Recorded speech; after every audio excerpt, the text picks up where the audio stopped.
You're listening to the N2K Space Network. Happy holidays from all of us at N2K Networks. We're taking some time to be with our families over the holidays, so in the meantime, we hope you enjoy this encore episode of T-Minus Deep Space. And we look forward to seeing you in 2026.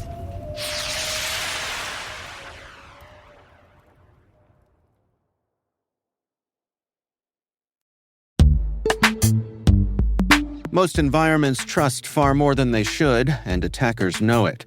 ThreatLocker solves that by enforcing default deny at the point of execution.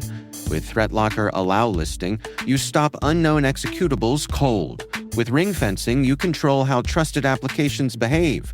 And with ThreatLocker DAC, Defense Against Configurations, you get real assurance that your environment is free of misconfigurations and clear visibility into whether you meet compliance standards.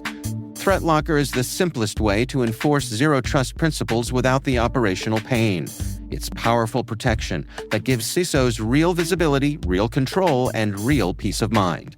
ThreatLocker makes zero-trust attainable, even for small security teams. See why thousands of organizations choose ThreatLocker to minimize alert fatigue, stop ransomware at the source, and regain control over their environments. Schedule your demo at threatlocker.com/N2K today.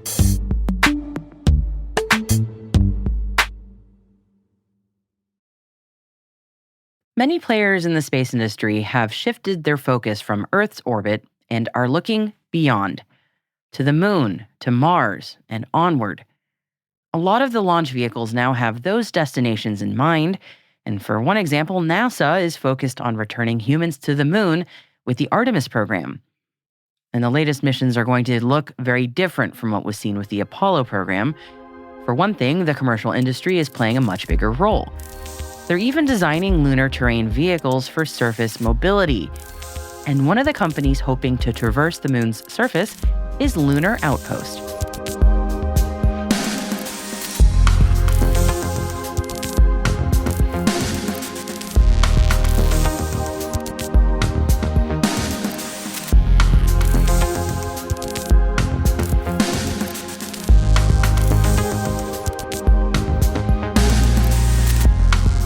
Welcome to T-Minus Deep Space. I'm Maria Varmazes. Lunar Outpost is dedicated to providing innovative technology and services to enable a sustainable human presence in space. I spoke to their co-founder and chief strategy officer to find out more. My name is Forrest Meyen. I'm co-founder and chief strategy officer of Lunar Outpost, a interplanetary robotics company. Which is like the best intro ever because everyone goes, okay, that's awesome. Tell me more about that. Now, I know about Lunar Outpost a teeny bit, but can you give me sort of the pitch? Because you guys do such amazing work, so I want to hear it. Yeah, so the long-term vision and why we're called Lunar Outpost is we want to use the resources of the moon for the betterment of all humankind. And we really see the moon as this stepping stone for humanity, right? It's like a blessing that it's just magically there, something to help us take our first step off into the cosmos. You could really imagine that space exploration and expanding beyond Earth would be a lot harder without something like the moon as a training ground. And also, it's much more than that. Like, I see the moon as Earth's 8th continent. Really, the population and utilization of it, discovery of it. I mean, obviously, it was not hard to discover. All humanity has always seen it and had a relationship with it. So it's a little different than the new continents early on, discovering the new world. But the utility of it is exceptional for people on Earth and for exploring beyond. So we want to use the moon for resources to move like heavy industry and mining off-world, capture those rare earth elements that are needed for electrification, perhaps some of those solar implanted volatiles that can unlock nuclear fusion type energy sources. There's water resources that can be used for helping sustain people on the moon, as well as providing propellant to reach out further towards Mars. And there's also a lot of science to be done, commercial activity, and tourism. So We're kind of all of the above as far as business cases that support our expansion on the moon, but our niche focus, what we're really focused on, is lunar surface mobility, because lunar surface mobility is going to enable all of these activities on the surface of the moon and enable the infrastructure that's going to make this new economy happen. Yeah, and you all at Space Symposium had a very, very popular booth because we got to see the incredible things that you all are building. It's so nice when there's like a physical thing that we can all ooh and ah over. And can you tell me the latest of what you've been working on? Because it's been a few months since I spoke to AJ, so I'm sure some stuff's been going on. So can you fill me in? Yeah, so at Space Symposium, you saw the unveiling of our Eagle space truck. So this is, for people that are listening, it's a very futuristic, silver-looking lunar vehicle that has seating for 2 astronauts. It's an open cabin because they're in spacesuits and they're on space, so they don't need windshields and windscreens. And then the back has a high-utility truck bed with a robotic arm to load and unload things. And this vehicle is part of NASA's Lunar Terrain Vehicle Services program, where they've solicited 3 vendors to design the next lunar vehicle for the Artemis astronauts. Our team is one of those selected vendors. And since then, we have continued to develop these vehicles. We have done multiple demonstrations of full autonomous navigation and driving of these vehicles. And we've also completed some real critical milestone reviews for NASA, proving out the analysis of our design and that it's something that's feasible to hit the build button on, start manufacturing it, and getting it ready for those astronauts. So for those of us who have like a very, very old concept of like yieldy moon buggy, this is not that, obviously. You guys are doing something much, much cooler, much newer. Can you like, what is your pitch to people, especially folks who are not necessarily space savvy, how different it is what you are building? Yeah, it's a huge difference. I mean, the original moon buggy, the LRV, was on the order of 450, 480 pounds. So it's light. It folded up into an origami piece that was stored in the LEM, the lunar lander, and it was basically each drive for it lasted about 3 hours, 3.5 hours, and then they threw it away and they left it on the surface of the moon and came home. So each time they brought a new one. It was primarily used for just the transportation of the astronauts. There were some instruments on board. The LTV it's not even in the same ballpark of like capability. Like the LTV, the services program is designed for 10-year life. We're accomplishing that with multiple vehicles. But each vehicle can, conceivably, with a high probability, even last 10 years in itself. These are vehicles that are designed to survive the lunar night. They're designed to haul well over 1,600 kilograms. We can do well over that, but that's the NASA requirement. They're, you know, they're fully functioning vehicles, not just from that aspect, but they've got the robotic arms. They can move payload. They can do infrastructure. And there's a lot of things that NASA hasn't even requested us to do that we can do with these vehicles. So there's a commercial business case here where we're going to use these vehicles to deploy infrastructure on the surface. We're going to use them to execute science missions for NASA or other sorts of international space agencies that want to do science. And so, yeah, it's a completely different vehicle, and it's really exciting because it's going to change everything we know about the moon once we get it up there. Yeah, I was going to say, thinking about the one-day permanent human presence on the moon, to be able to do, build infrastructure with a vehicle like that, and take serious payloads along with us. I mean, that would completely transform what we're capable of doing, and even open up the kinds of missions that I think people maybe never would have dreamed would even be possible. Yeah, I mean, we haven't even started to scratch the surface of the types of missions, but there's prospecting missions where we're looking for those lunar resources. There's a lot of different science missions looking at the space environment, the lunar environment. A lot's unknown, especially in permanently shadowed regions, which are these areas that never see sunlight. We don't know like what the quality and quantity of the water is there. We don't know very much about kind of the temperatures and radiation environments there.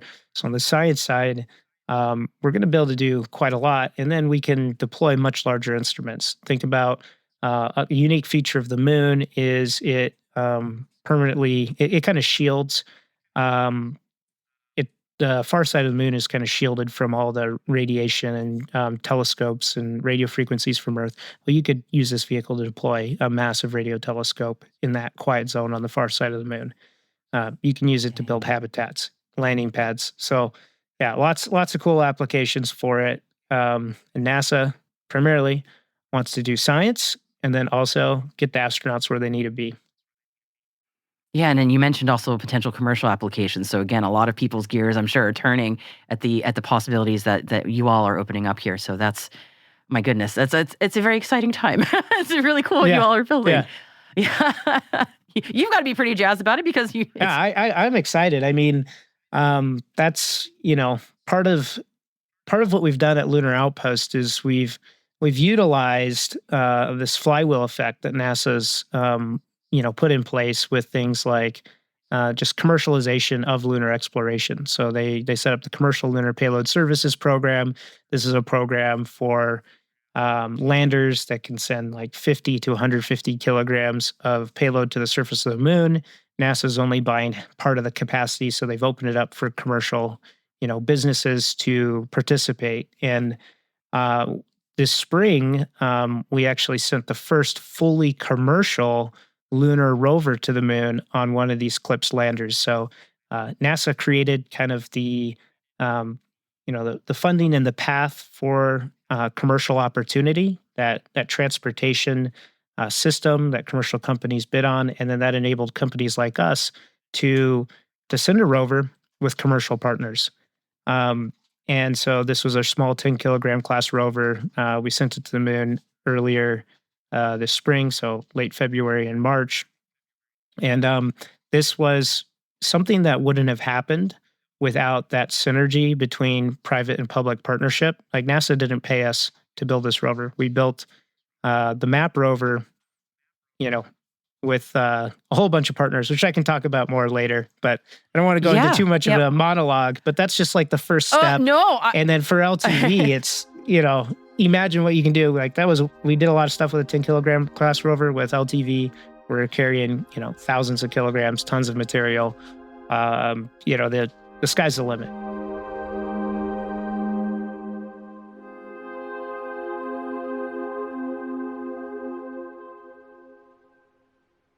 We'll be right back. Does it ever feel like you're a marketing professional just speaking into the void? But with LinkedIn ads, you can know you're reaching the right decision makers, a network of 130 million of them, in fact. You can even target buyers by job title, industry, company, seniority, skills, and did I say job title? See how you can avoid the void and reach the right buyers with LinkedIn ads. Spend $250 on your first campaign and get a free $250 credit for the next one. Get started at linkedin.com/campaign. Terms and conditions apply. Oh, Hilton stay, oh, Hilton stay. Your beds are soft and cozy. No lumpy couch, no stiff futon, no shower line at crack of dawn. Oh, Hilton stay, oh, Hilton stay. A holiday you're saving. When you want holiday comfort you can count on, it matters where you stay. This season, enjoy spacious, comfortable rooms and friendly service when you book with Hilton instead. Hilton for the stay.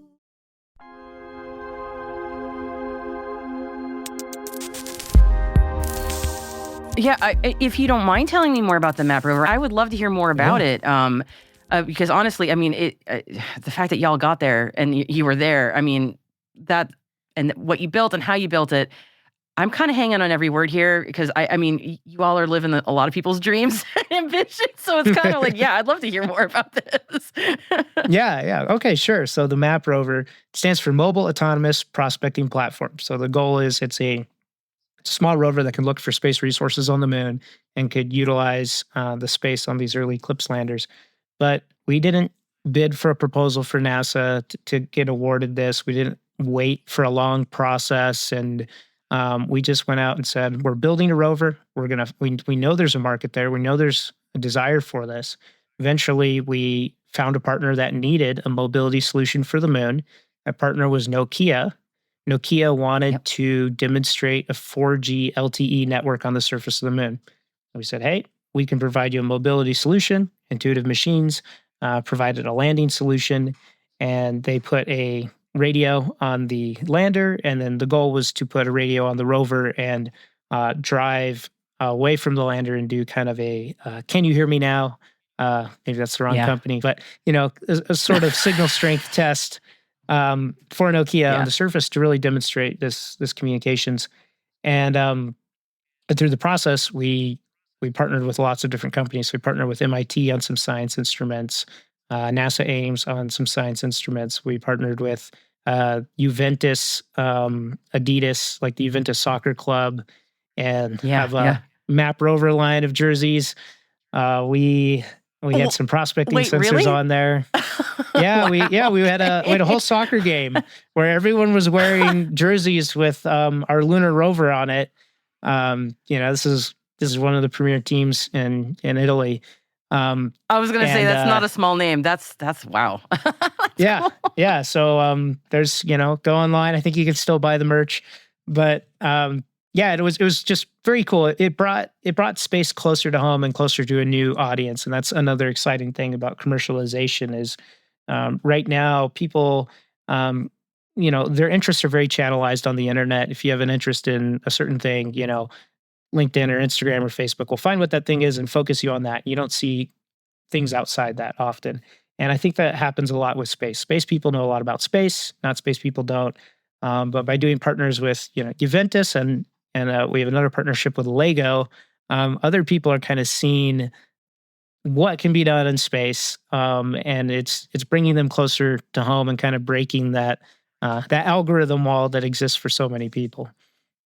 Yeah. Also Lego. Oh my God. Sorry. It's a giant Lego nerd. We got a Lego set coming out in August, but So that's check so cool. out Lunar Outpost rover. It's on the Lego website, so I can talk about it now. That's so cool. I'm adding that to my list. Boop. I love what you're talking about the public-private partnership and opening up these silos. Also, I think that is so noteworthy. And I just wanted to call that out because that is the goal for, I think, a lot of people in our silo is to try and figure out that path. I would love to know what that was like for you, for you all to kind of to figure out those partnerships, because like that's very difficult to do. But also, I mean, you did it. So like what did you learn from that? What were those takeaways? 'Cause that's fascinating. Yeah, I mean, it's and it's an important thing to establish credibility early on, because when you talk to these different partners, non-traditional companies, a lot of them are just not even briefed on what's going on in space. Many of them don't know that NASA's going back to the moon with the Artemis program. So when you are a small company, you're like, we're sending a rover to the moon. Let's do something cool. You really have to have that credibility, at the table to show them, yes, this is a real thing. Here's the rover lander contracts. And, by having the systems built and tested and then be able to update those systems to integrate new payloads really helped us with that. And then it's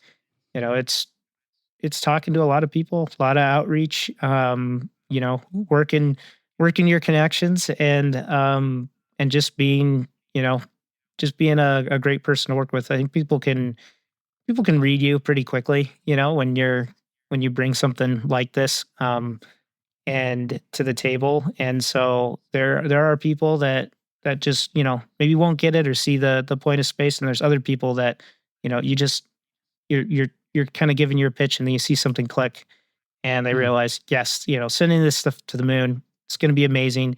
Everyone has a connection with the moon, whether you're a space person or not. Everyone's seen the moon. And once you send stuff up there, like a rover, your brand, your technology, your product, it's there forever. So, all of our payloads, the MAP rover on the mission, we operated in space, we transported on the lander. Unfortunately, the lander didn't land upright on the moon, landed on top of us, but we still communicated and operated the rover there. So many of our payload partners achieved a lot of their objectives. and they created this, this moment where their stuff is there on the moon. They did something amazing, and all of our partners have said that they want to do it again. So they like the experience, and we're just gonna go for even more exciting missions, and we have a lot of them coming up. And so LTV is 3 or 4 missions down the road, but we're building that base and that community right now. Thank you for that insight. I just find that really fascinating. So yeah, you mentioned LTV is a few missions ahead, but you've got some stuff that's closer timeline-wise. So tell me a bit about it. One of them is Lunar Voyage, is that correct? Yeah, so Lunar Voyage is what we call like any of our missions, right? So a lot of people just say, in space, they just say M1, M2, M2, M3, M4, right? Like mission 1, mission 2, mission 3.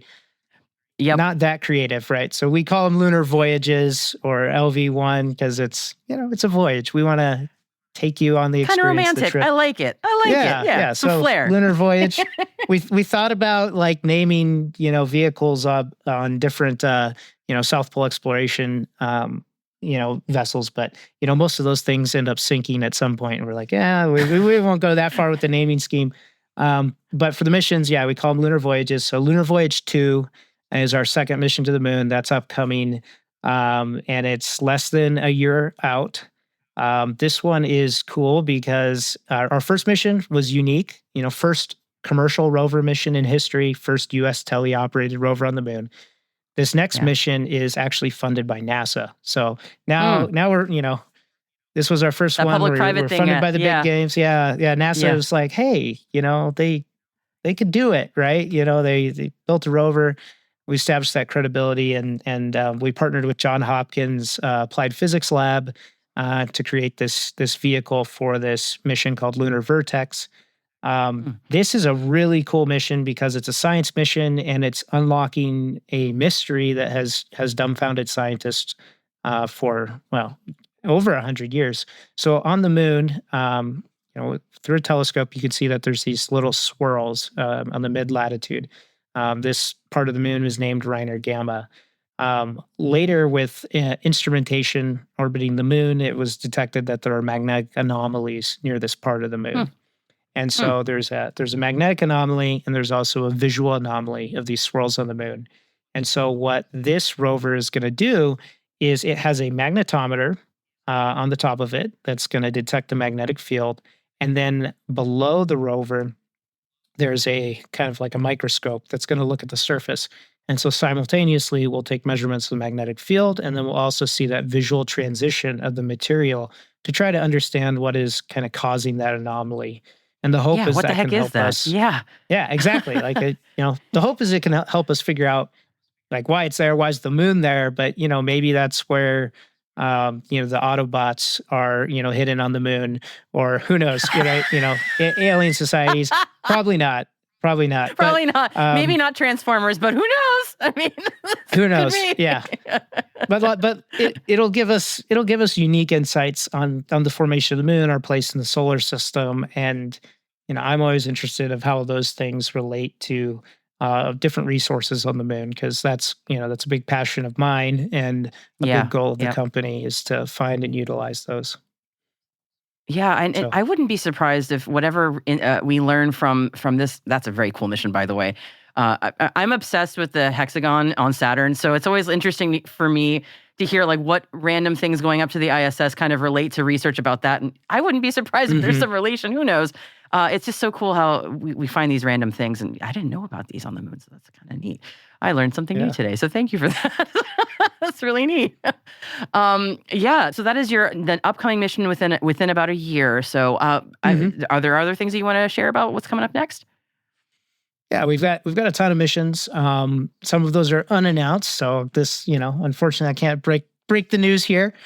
I understand. But there are some that are announced. So, what is dubbed Lunar Voyage 3 is another commercial mission. So this one has some commercial payloads and then some science payloads from scientific agencies. So that one's in works. It's a little bit under wraps as we focus on Lunar Voyage 2. But that one's moving along really well and is very, very far along. Then is the next launch one provider for Lunar Voyage 2, is that Intuitive Machines as well, or is that a different launch provider? Correct. Not launch provider. Lander. Yep. Lander. Intuitive Sorry, got my Machines terminology. Yes, Intuitive Machines. Cool. Yeah. Yeah. And then Lunar Voyage 4 is, it's an internal name for this mission because the name for this mission is Lunar Trailblazer. And so this is Australia's flagship mission. So we do call it Lunar Trailblazer. And that is a rover that is going to go to the surface of the moon, do also some more exploration. But this rover is built out of our Australian office in Melbourne, Australia.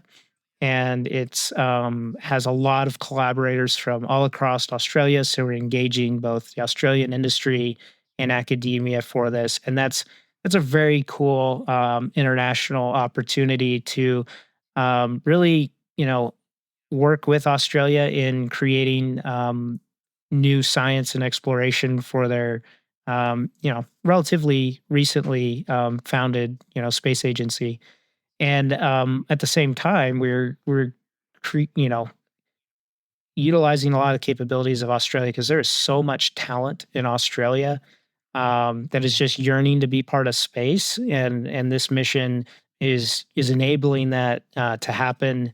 And there's a lot of kind of like learning and development going on there. So we're really excited. Spinning that office up was very, very quick because there's excellent engineers there and they all want to do space stuff. And this is a way to give people the opportunity to do that in Australia without having to, leave the country to, go to America or Europe to participate in space activities there. Yeah, it'll be a cool mission. I've been so impressed by what's been going on in Australia space-wise in the past few years, and how quickly, as you mentioned, how quickly it's been spinning up because there is so much talent there. So definitely, is this the Rover mission, by the way? Is that the one with the amazing name? Yep. It's the Rover. That's the name of it. So you never know when you. Yeah, when you put those things out for public vote, right? You never know what the name's going to come back. It's always a little bit risky from the organizer's perspective. But Rover came out, perfect. That's an amazing name. Cannot top that name. I think when that news broke, I remember thinking that you cannot get any better than that name. It's just so absolutely perfect. That's so great. That has to be just so fulfilling to work on all of these things. Is there anything else that you wanted to make sure that you mentioned to the audience before we wrap up? This is the free space part I told you about, where it's like, whatever you like. The free space, I'll take it. It is free space. Yeah. So, for everyone listening, please check out www.lunoroutpost.com. We are hiring a lot. We've got offices in Melbourne, Australia, Luxembourg, and Denver, Colorado, or Golden Denver area. And we're expanding pretty rapidly. We are growing lots of programs and kind of expanding even beyond the current space that we're in. And so if you want to just work hard, work fast, make a difference, do things that are unique and kind of make people scratch their head of how did they do that, this is the place for you. So check out our careers page. And Maria, thank you very much for inviting me on your podcast. I really appreciated talking with you. So I hope we get some time to talk more, but I think you got a really interesting show and I look forward to listening to it.